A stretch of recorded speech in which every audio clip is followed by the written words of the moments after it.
Alok Sharma is the president of 26 Colombian pesos, the 26th United Nations Climate Change Conference, to be held in Glasgow, Scotland, from November 1 to November 2. He previously served as Secretary of State for Business, Energy and Industrial Strategy, and the opinions expressed in this commentary are his own.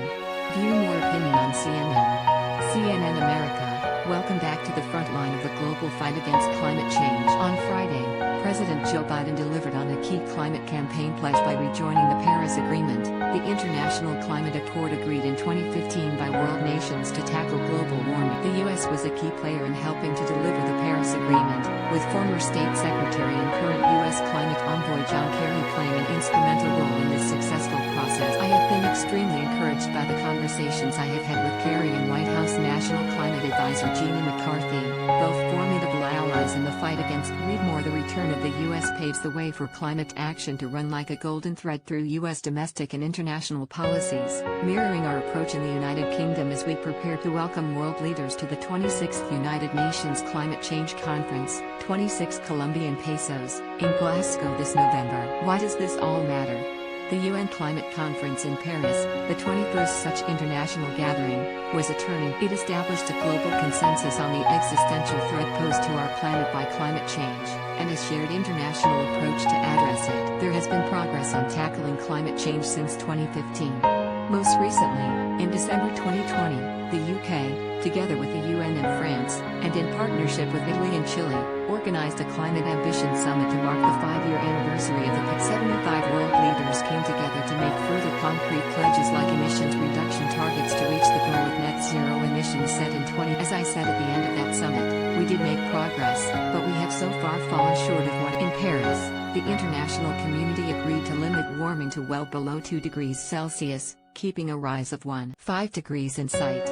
But increasingly, scientific evidence suggests that we have already reached more than 1 degree of rise on pre-industrial levels, or those roughly prior to 1850. Much more remains to be done.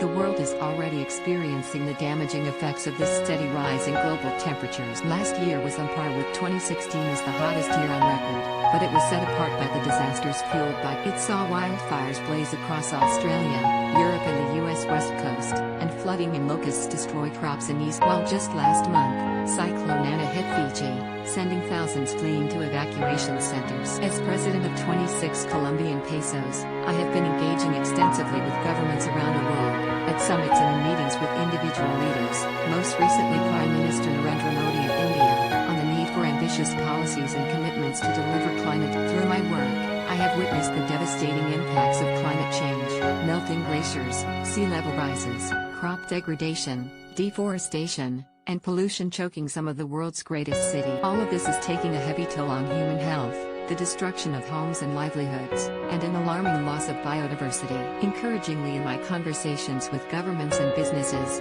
from tech to construction, there is a realization we just cannot go on as we are. We need to enact policies that deliver green growth, protecting our environment whilst creating jobs and economic prosperity. Whether this means a transition to clean energy with a resolute focus on renewable and clean energy sources, phasing out the sale of new combustion vehicles, or reforestation programs and cleaning up environmentally degraded land. Green growth is absolutely possible.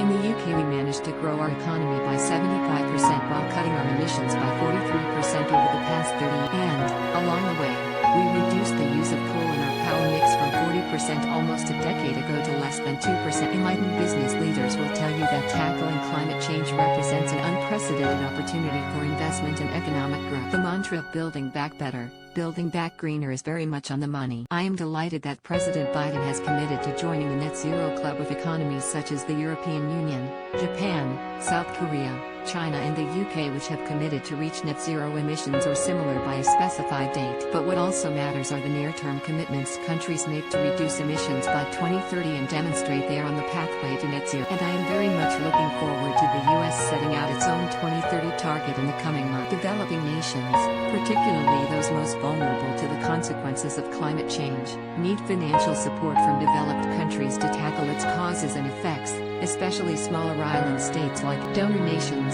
through the Organization for Economic Cooperation and Development, must fulfill their pledges at Paris of making $100 billion a year available in international climate finance from 2020 onward. And at Glasgow, we will need to identify opportunities Tackling climate change is a shared endeavor, and the clock is ticking ever closer to the point of no return. And so, I look forward to working as a matter of urgency with President Biden's administration and governments around the world, to deliver decisive climate action on the road to end it.